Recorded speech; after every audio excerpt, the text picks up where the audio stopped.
Hey everybody, it's 9 o'clock. I've had an outstandingly long day on the court. I mean, it was outstanding and it was long. And now we're here with you guys. Whoops, and I got to turn down my YouTube. Outstandingly long day. So we are definitely live. Outstanding and it was long. And now we're okay, guys. Sorry about that. I always forget to turn down the YouTube volume. But anyway, this is our first Top Club live call.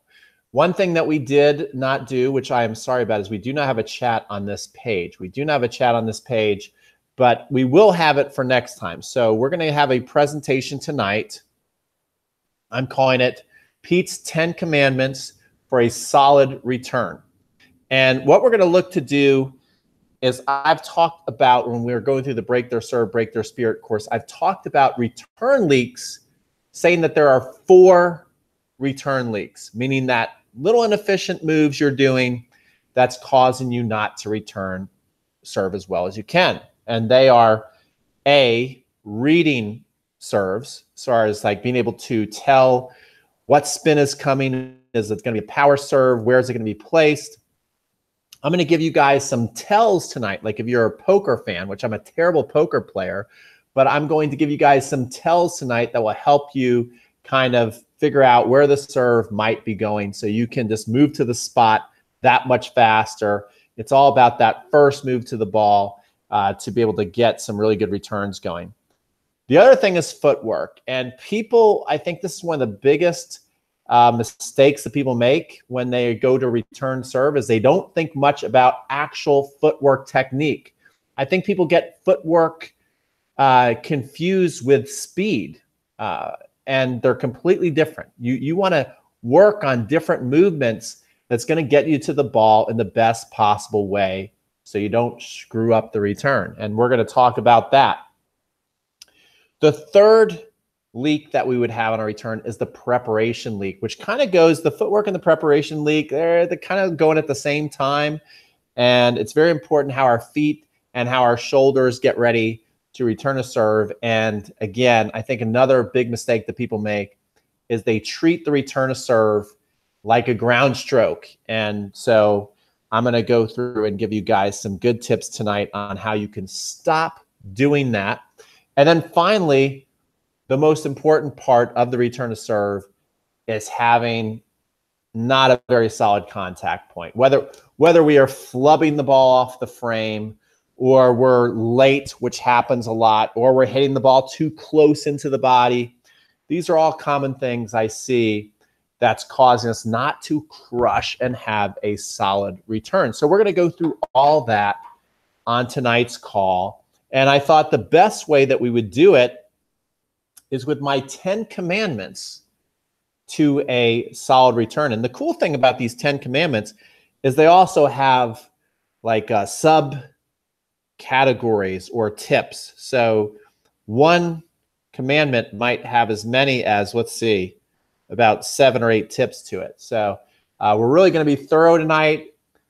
You might want to take notes, although here are my notes right here, and I will be emailing them to our Top Club members later. Now, what is the Top Club? The Top Club are totally obsessed tennis players, and that's what I love. We actually had a totally obsessed camp this past weekend. We called it the Closer Camp, and we had 8 campers out there, and they came from Friday, Saturday, Sunday, and they were totally obsessed with tennis.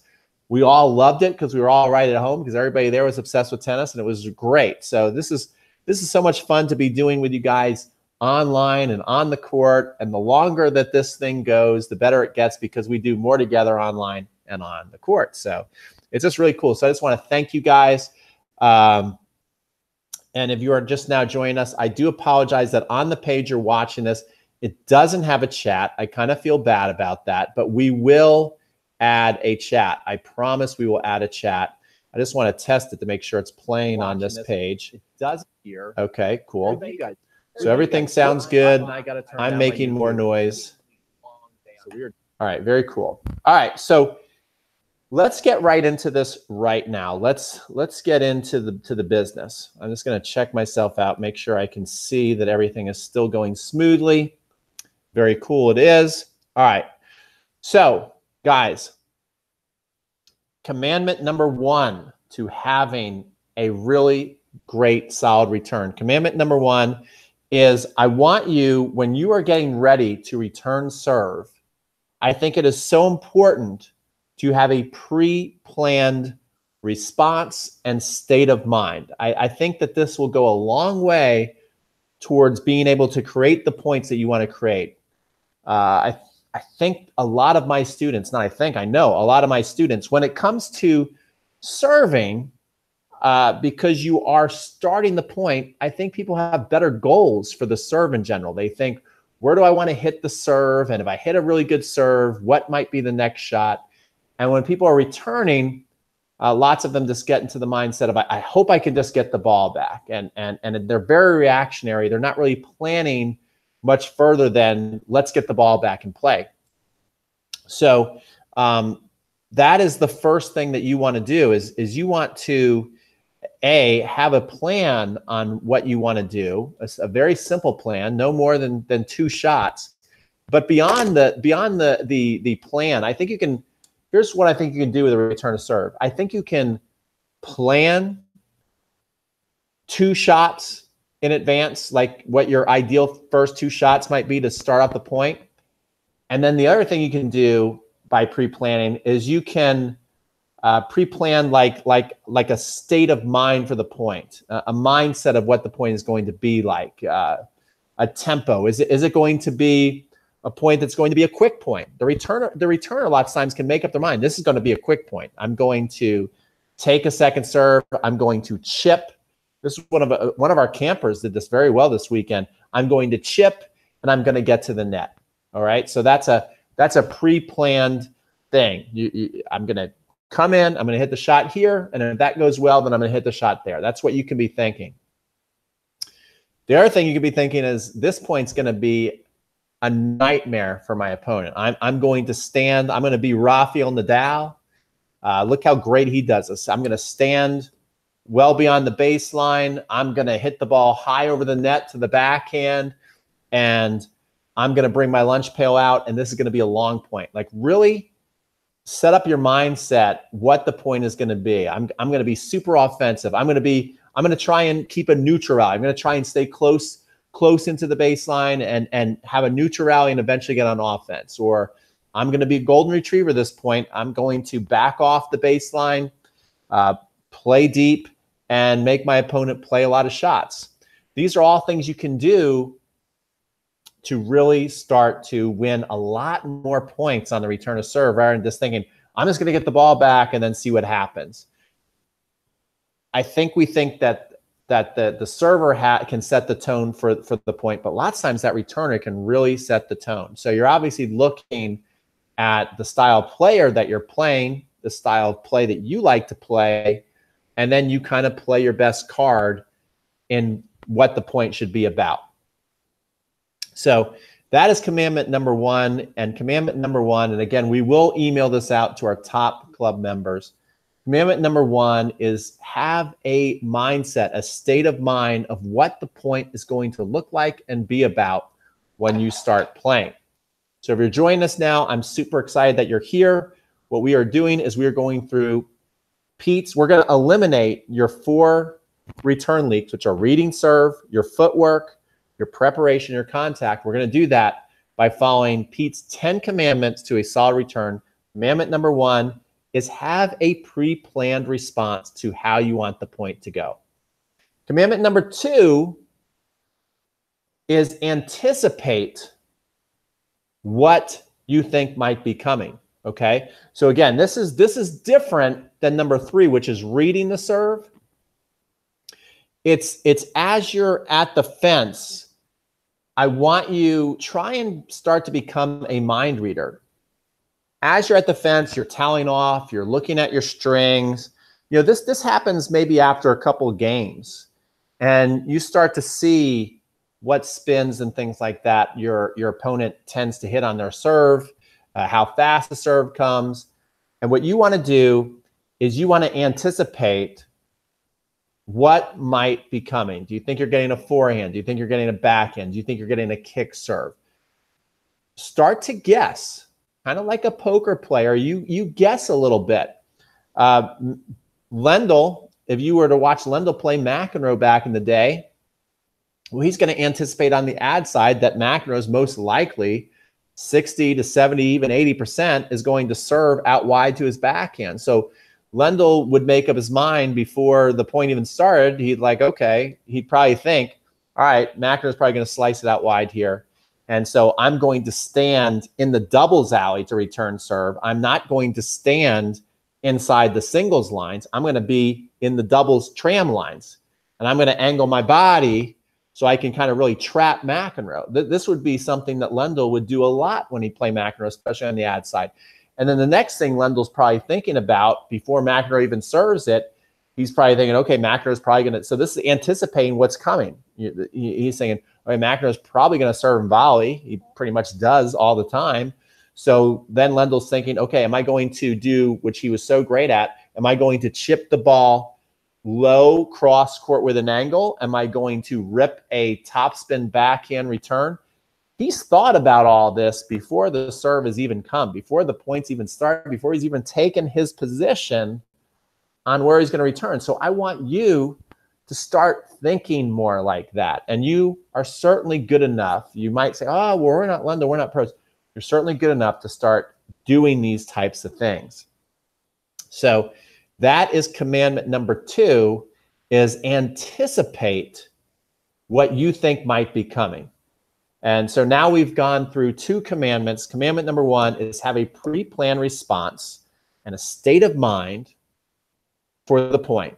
We're basically setting the tone. It's going to be a fast point. I'm going to come in. I'm going to hit a big high looper. This is what you're, and you're thinking if you want the point to be a longer point, a shorter point, a middle of the road point. You're thinking about what you want that point to be about. Okay, number 2 is anticipate what's coming. Here's number 3, and I think this is what a lot of people struggle with, so we're going to spend a lot of time on number 3, if that's okay with you. Number 3 is about reading what is coming. That is different than anticipating what is coming. It's reading what is coming. Now, how can you start to read what is coming? And I think it might be even harder at a 4-0, 3-5, 3-0 level to sometimes read what is coming in a way. I mean, but then Federer throws up that ball and you can't tell by his toss where he's going. So I take that back. But let me tell you what I mean. Because there's so many things you have to look at. If you're going to play Roger Federer or any pro, I'm just stand up here, move the camera. We're going to get very interactive tonight, guys. All the pros are going to have a continental grip. So the pros really don't need to even look at what the grip the other pros are playing about. Although there are some moves where, like Ronich, you know, he'll hold his frame even more open. If you can see that, that means he's going to hit more slice sometimes. So, you know, you look at where the grip is. You look at where the grip is, how far over it is. Now, the first thing I want you to notice is, does your opponent hold their grip like this? Hold on, I got to work my computer here. Wait an hour. Is your opponent going to hold their grip like this, or do they hold their grip like this? So if they're getting ready to serve and they're coming at you, I need more room. I need a lot more room. Move into here. If they're getting ready to serve and they're standing like this with their grip, they're here, they got their ball, they're standing like this. Well, then they pretty much can only hit the ball flat.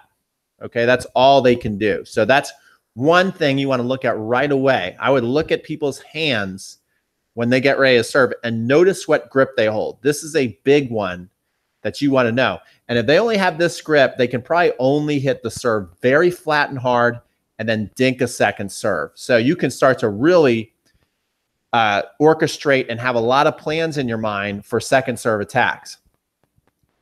If they hold the grip like this, now you're playing with a more advanced player. And so they can add more variety. They can kick the serve, they can slice the serve, and they can hit flat. You see how I'm making all those different moves? And so now once you see them hold this, look at how extreme their continental grip is. Does it go more over towards a backhand grip? Now they do this and their frame's a little more open than normal. Their strings are facing the sky. Well, what you can usually know about that person is they have usually even more spin. It's more buzzy than a normal continental grip, and so you'll see more kick coming off the ball, more slice coming off the ball, because they really have their grip open. So that's the first thing I want you to look at to start to read. So we're starting to read what serve might be coming just by looking at the grip. You can tell a lot about what might be coming by looking at the grip. Let me go back to my list here. The other thing you want to look at, and this is huge, okay? This will let you know, again, what your opponent can do with the ball and how much power might be coming and all kinds of things and how they're going to use their body. Look at the angle of their body position. I'm gonna get rid of my chair here. So look at the angle of their body position. So if they are standing, and you can see, it's kind of cool that I have this logo. You know, the more they stand and you can see their logo here as they're getting ready to serve, they're probably not going to have as much rotation on the ball. Probably it's not going to spin as much. They might even lose a lot of power just by standing like this at you. The more your opponent shows you their back, okay, you can anticipate that they probably will have more action and maybe even a little more pace on their serve. The more they're like this, and then when they throw the ball up, the more that their body rotates towards the back fence, they usually have more effective stuff. They usually have, you know, harder serves. They usually have more kick, more slice, because the more they can stand this way and wind themselves up, and then they make this first move away from you, they're able to get a lot more out of their core. Okay, so notice their stance and how they're standing. If I am a lefty and I'm on the deuce side serving, so the more I might, as I'm going to serve down the middle too with a slice, I might stand like this.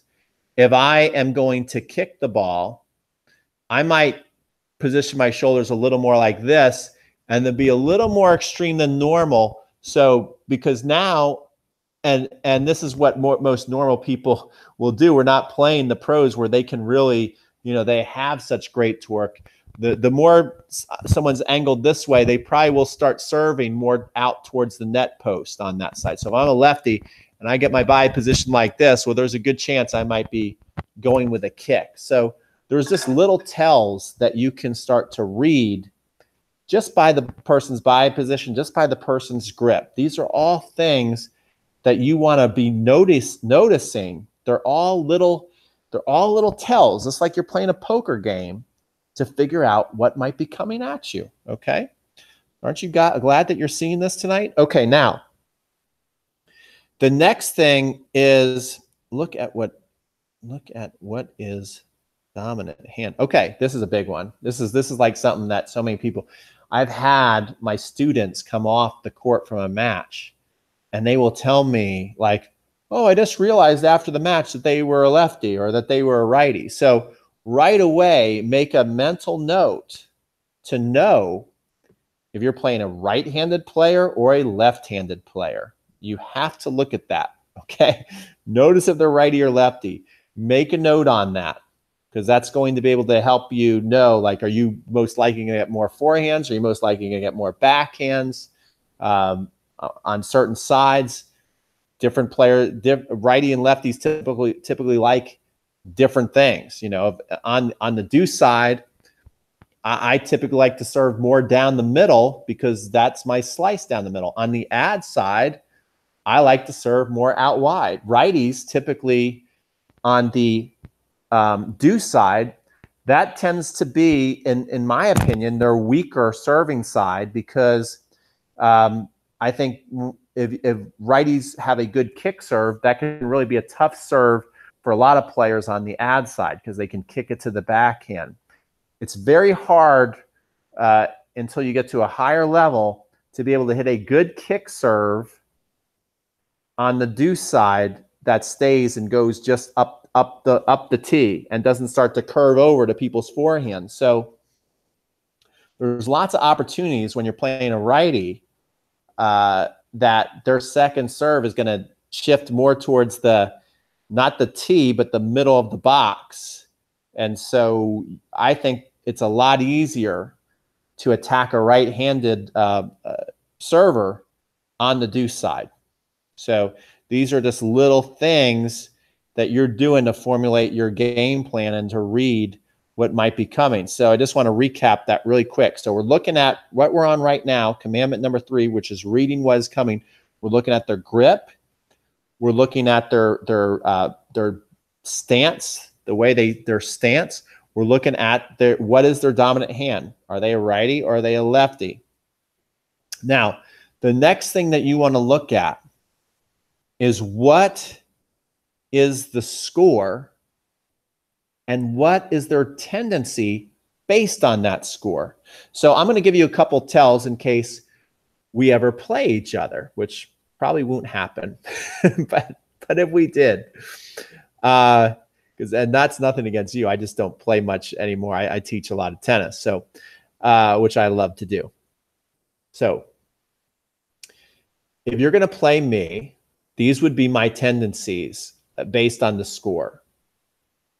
If it's the first point of a game on the deuce side, I'm 80 to 90% of the time going to go with a slice serve because I want to make my first serve in the first point of the game. I'm going to serve a slice serve down the middle almost all the time, unless it's later in the set and I feel like I need to change that up.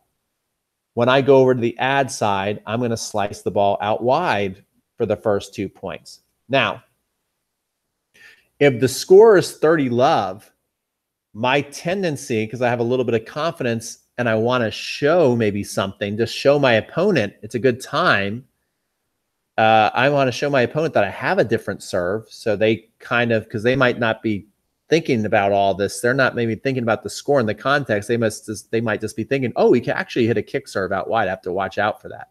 So if I'm up 30 love, I'm playing with house money. I'll probably try sometimes to hit a kick serve out to the forehand. I'll take a little bit of risk, or I might even try and hit a flat serve ace out there, especially if I'm up 40-15. Then the chances that if I go up 40-15, the chances increase dramatically that I'm going to serve maybe a flat serve out wide to the forehand, and maybe end the game with like an explanation point. 30 love, probably kicking out there to the forehand. If I get up 40 love on the ad side, on the ad side, I might hit flat down the middle, try and hit an ace. If I'm up 30-15, I might try and do a kick serve down the middle. Do you see? So if you're paying attention when you're playing me, after a couple of games, you're going to kind of read that I'm kind of doing the same things based on the point score. And so you want to always be thinking about what's the score, what's their most comfortable serve. The closer the game is, whether it's 30 all, 15 all, deuce, 40-30, 30-40, the closer the game is, in general, not always, but in general, your opponent is going to go with their most comfortable serve, the serve that they do best, the serve that they make the most. When they get the lead, that is when, in general, they're going to maybe try a flashy serve, an ace, a serve that they're not so great at, just to show you that they have that serve and just to kind of almost practice it and win the point at the same time and feel like they're mixing it up. But it's a more comfortable for them to do. When people are down a point, just 1 point in a match, they're probably still going to go with their most comfortable serve, okay? Or their second most comfortable serve.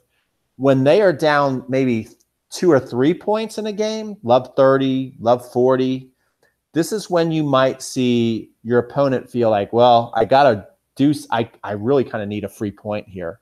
And I got to do something different because what I normally do isn't working. So that's when you might see your opponent go for a little bit more of a desperate serve, and they might, go for me, if I'm down love 30, my desperate serve would be to go flat out wide on the deuce side. Okay. If I'm down love 40, again, my most desperate serve would be to try and go flat down the tee. I'm trying to mix up, do the complete opposite of what I would normally do, which is on the ad side, go slice out wide. You see? So I'm going to try and get a free point, shock them. But, it's kind of an all high risk, high reward thing. You miss that, then all of a sudden now you got to hit a second serve being down love 40, and that's no fun. So be ready for these things. And this is really going to help you read what's coming. Okay.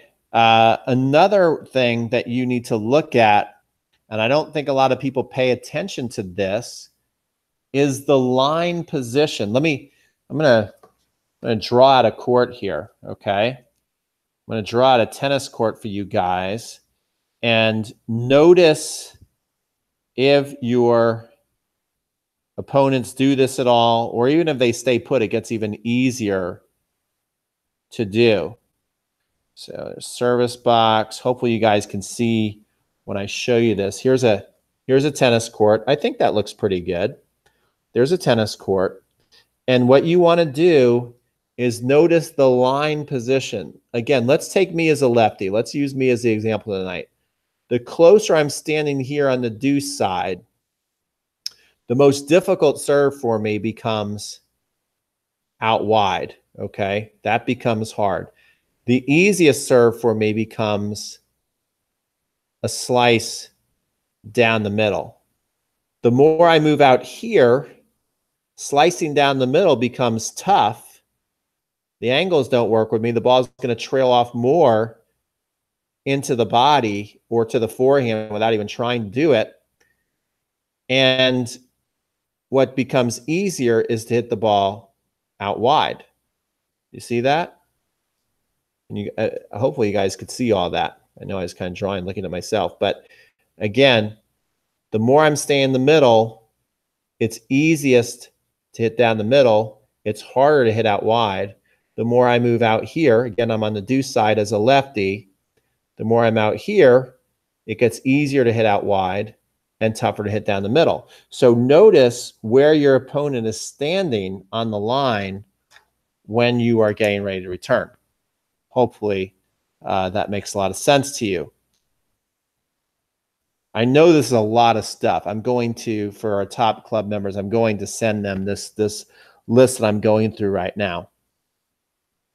The next thing you want to do, and this is a huge one if you're not already doing it, I think people are in general decent at this, is to look at the toss. The more the ball is tossing and coming over the crown of my head, the more natural it is that that opponent's going to hit a kick serve. The more the ball is kind of coming straight over my cap, maybe on the tip of my cap or a little bit out here, well, then you might see your flat serve a lot, and you could do some slices. As your opponent starts, if they have a serve, and I used to do this, and sometimes I still do it intentionally, throw the ball more way out wide there, push it way out there, and it's hovering in the air further away. Well, this is when people are going to tend to slice the ball, and you're not going to see a kick serve. So reading the toss is extremely important to know what kind of spin is coming. Also, look, does their toss tend to lead them into the court? The more their toss is thrown out into the court, especially if they've got strong legs, you can anticipate a harder serve. The more it's neutral, or some people even fall backwards. A lot of my students through the years, they finish their serve and they're actually still behind the baseline when they land. Well, then you're going to tend to get more spinny serves, higher serves over the net, and not as much power. The more the opponent is leading forward over the line, that's when you're going to see the ball usually flatten out more and come a lot faster at you and get on your racket a lot faster. So These are things that tells that you want to be looking at as you're doing this. Okay, let's see here. Swing path. So now you've seen the toss going. So now you want to, and this is all happening. You're making, as you play more in tennis, you're making all these calculations very, very quickly. They're going off in your head. So now that you're reading the toss, now you want to start to look for swing path. The more you see an arch of the back and swinging out this way, what's going to be coming, guys? This is a kick serve motion. So you can anticipate as a returner that the ball is going to be coming higher off the strings. When it bounces, it's going to hit the ground and go high. When you see your opponent really arch and start to swing out that way. The less arch there is in the back, and the more they're coming forward, and the more that their swing path is coming directly at you like a hammer and a nail, you're going to tend to see flat serves. And the more you kind of see an opponent twist their core up and start to come out wider with their racket, well then, in general, you're going to see slice serves. So really paying attention to the swing path is also going to help you read what serve is coming. Okay, next thing you want to think about is to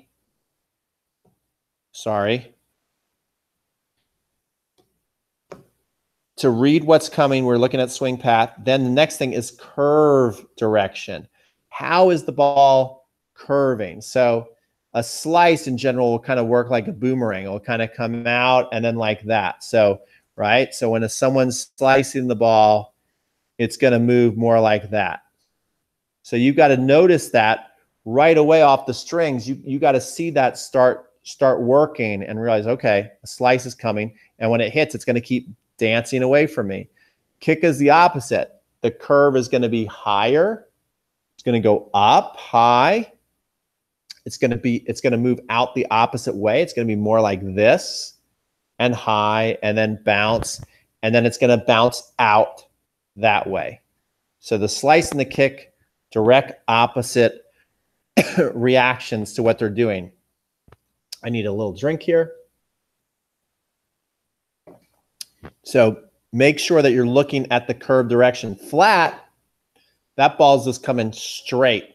There's not much rotation on the ball, and the ball's just coming straight. So make sure that you're paying attention to the curve direction of your ball. So if I am a lefty serving at you, my curve for a slice is going to be coming out here to the left and moving to the right. A kick serve is going to be just moving it's going to be gradually going more out to the left and bounce away. That's going to be my kick serve.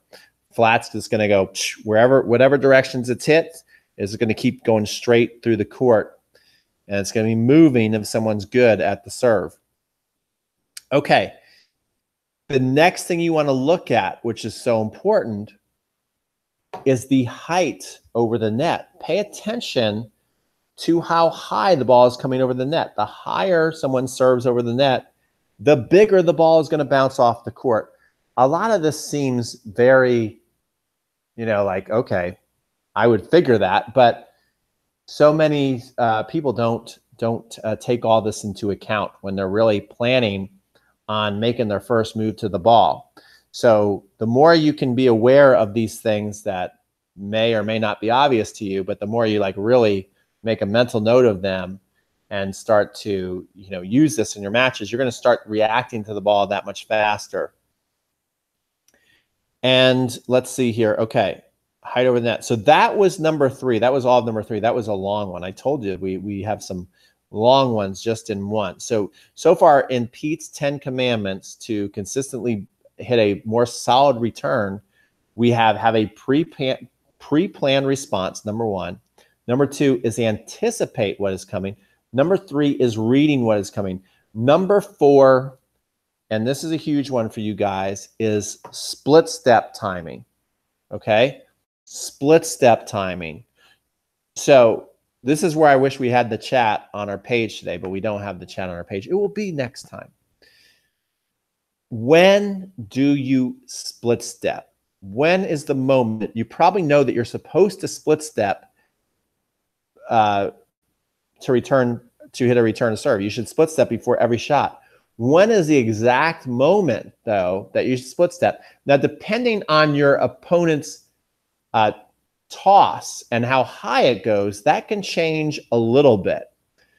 But in general, if the average toss, and I was really watching some pros play on YouTube, I was watching toss and when they moved, and then I was playing some sparring points with some of my kids that we have. And the exact moment that I start to split step forward is I let the toss go up. I'm watching it. I'm really thinking about moving at that point. And then the ball reaches its peak and then it starts to drop right before, like right as it stops in the air and is about to descend. Because I want to get that. What do I want for a split step? I want the split step to be where by the time I land, I'm already in action for the move to return. So I don't want to split step too early where I split step, have to wait, see the ball, wait a beat, and then move, because then the split step really didn't do anything for me. What I want to do with a split step is move forward with a hop, and then as soon as I land, I'm moving to one side or I'm moving to the other side right away. So you got to make sure that you use it at the exact right moment, because if you wait a little too long, and too long for me is when the opponent is impacting the strength, especially if they have a fast serve. If you're doing it on the hit, and it's also hard to like go at the exact, if you're playing on moving right when the ball is being striked, you're not going to be able to actually get your body to move. We're always behind. Our physical is always behind, our mental. We can think of like, okay, it's time to do this. Well, time keeps moving. So by the time you actually do it, it's usually even later. So as that ball is being hit, it's gone. And by the time you land, the ball might already be getting by you, or you might not be able to hit the ball out in front. So make sure when you're split stepping that the split step timing specifically is the toss goes up, it reaches the peak. So it's coming up, it reaches the peak, it stops for like a little split second. That's when you split step. Then the ball comes down and it's striked, and you're already in your split step and then right to the first shot. So that's extremely important, guys, when you are returning the serve. Okay, the next thing, the next commandment. So far what we have in our 10 commandments to hit a more solid serve, return a serve, we have 1, have a pre-planned response. 2, anticipate what is coming. 3, read what is coming. They're different. They're slightly different. Number 4 is split step timing. And number 5 is the perfect first move. Okay. And this is something that you want to really work out with your feet and your hands. And we're going to go more and more into this. But the perfect first move is typically the faster the serve goes and the more you want to stay offensive and hit topspin. Excuse me, guys. Excuse me about that. The perfect first move, usually you want to keep your chest to your opponent. One of the biggest mistakes is people come in and they turn their body to hit a return of serve. And I think that this is a mistake, because the bigger the turn and the faster the ball is coming, there's a greater chance that you're going to end up hitting late and behind you. Okay. The more you split step forward and try and get a turn like a regular ground stroke, you're not going to get that racket head around in time, and you're going to be late. So I think the perfect first move is to get your split step timing down, have the chest here, and then focus on your hands. Don't focus on the return on the shoulder turn. If you focus on getting your hands right where the ball is coming, and then you have a little bit of extra time because the ball is coming slower than you think, then you get a little bit of a shoulder turn, then a push. But but you don't want to then go here and then a bigger turn and then go. It's usually split step, get your hand on the ball, maybe a little bit of a turn, and then push forward. That's the perfect first move to me. You also want to make sure, so you get some power, whatever side the ball is coming as you make your first move, and I'll maybe show you the hips down here, is you want to make sure it's coming to the forehand that you really load your hips on this side. The perfect first move, you're here, you got your hands, you're loading the hips, and then pushing forward. It's a lot of the return to serve is just really using this right here. Boom, boom. That's all you need. You don't need swings. This is where people hit bad returns. You don't need swings. You need hand find the ball, hip forward. Tack the ball with the hip like that. Then you'll hit a lot cleaner returns. A lot cleaner returns. Okay. Let's go on to the next one. Oh, this is huge. This is huge, and I think this takes a while for people to develop. When you hit return of serves, and this is why it'd be good for you to video. Go out and video. And if you're a top club member, I will take a look at your serve, okay? So go out and your return. Go out and video yourself returning and take a look at your racket head. How is your racket head impacting the ball? Because tennis is a very cruel sport. If you go to hit a return of serve and your racket face is this much open, that's not bad, right? That's even. That will go in. You do that, even just that, that's going to go into the fence, especially if you do any kind of momentum with a swing, that ball is going in the fence. So tennis is very cruel with angles. If I'm like this and I go forward, I'm hitting the net. So I've got to have really, now this is perfect. I got to have very, very good racket head awareness. And I've got to also match that racket head awareness with what I'm trying to do. If I'm trying to hit topspin, I want to have my string slightly angled down and then here, right? And I'm aware that if I do that, I'm going to make that shot with a little bit of spin over the net, and then it's going to drop in. If I come at it like this, I know I'm going to top the ball and put it right in the net. If I've got more of a continental or eastern grip and I want to hit more flat, I know I got to be really level. I got to be really level going through the ball, and then I can make it. But if I open up a hair, with a flat grip and try and hit a flat return, I'm going to sail that thing into the fence. So you've got to have really, really good racket head awareness to have a solid return. If you don't know the exact angle that your racket is going to hit the ball, and also what spin is going to impart, see, this is a great angle for a top spin return. It's a terrible angle if I'm trying to chip the ball. Right? If I'm trying to chip the ball, it's not going to be good. I actually want my chip to be laid back and slightly open. This is a good return angle at impact for a chip shot. I don't want to be flat hitting a slice ball. So it changes. Your racket head awareness changes, and your goals for the impact change based off of your grip that you're holding in your racket and what spin you're trying to put on the ball, whether you're trying to hit top spin, flat, or slice. So that's super important to know your game. Like, are you hitting with top spin on your return? Are you hitting with chip? What is your grip? That's all going to determine on what angle your racket should be at as you're impacting the ball. It's just not one angle. Like I said, the biggest difference in angles approaching and hitting is the difference between slicing a return, which I can make a return going like this with this open racket face. It's slightly open. If I go to hit topspin like that, and I'm open hitting topspin like that, it's going to fly out. So it's got to change. Hopefully you guys are getting some good stuff. All right, next.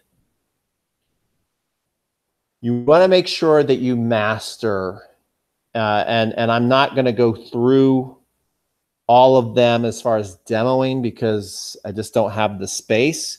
So you are a Break Their Serve, Break Their Spirit member. So make sure you go into the course, take a look at it.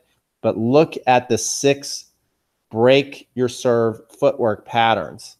All I will say is that I'll be say more, but one of the biggest things I will say is don't do the one move you don't want to do is the traditional rack it back, step forward and hit. This is the biggest killer of people trying to do this off serves. You don't have time to do that. You have time to do that if you feed the ball in and you go to rally with somebody. You can get your racket back, step forward, and hit. On a return to serve, that is not good footwork. You typically, the faster the serve, the more you want to stay open. And you'll see that Serena Williams, sometimes she'll just come here and she won't even step in. She'll just go all open. She'll just basically rotate her court and hit a lot of great returns like that. Another great move is to get here. You hit open, but then with your foot that traditionally steps in, after you impact the ball, then you step with that foot. Okay, so there's 6 footwork return. If you're going to chip, now it's a little different. See, now if you're going to go chip and charge rather than staying open, this is when you do want to close a little bit and do a traditional lunge timing. So depending on what your goal is for the return of serve and how fast the serve is coming, you've got to have these different footwork patterns in order to make your best returns. So make sure you go inside the membership of Break Their Serve, Break Their Spirit, and you watch those 6 footwork patterns, and not even just watch them, but you got to go out and practice them. And then you got to take it a step further. You got to film yourself doing it to make sure it's right. You just can't assume that you watch the video and then you go out into the court and it's going to be right magically. You got to really be meticulous about this. I was working tonight with girls doing an open stance forehand, and then we were working on shuffling after. Now, to me, it seems like pretty obvious how to do it because I've done it so much.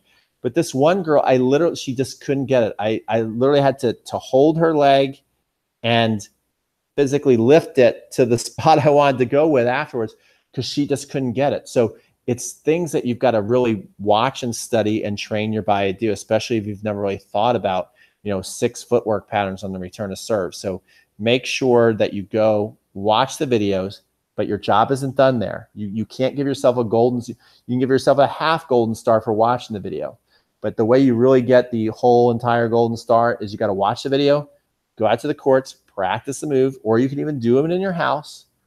But then you got to video yourself and ask yourself honestly, like, is that the right move? Am I doing it? And does it look just like the video? Does it look just like the pros when I go watch them play? You can work up to get yourself like that. Okay. Number 8, and we kind of already talked about this, but it's a little bit different. Remember I said how you want to move forward and make sure you're leading with the chest. Another thing is also the angle at impact. So that we're up to the commandment number 8 is make sure, this is especially important for return serves. When you're going to hit ground strokes, you can hit a lot of great ground strokes, kind of leading back, your chest is here, and then you're rolling the ball. Very hard to do that off a return to serve. You really want to make sure that you're sticking your booty out and that your chest is really leading forward and down, that you've got a down angle in your return so you can keep that ball down. Once I want you to imagine returning a serve like you're in the NFL and a running back is running at you, like the great Tony Dorsett or Emmitt Smith. They're running at you, and you're here in this position, and you're going at them, and your chest is leaning forward. Your chest is leaning forward. If you do that, you're going to be able to take that oncoming serve and then put it back at your opponent.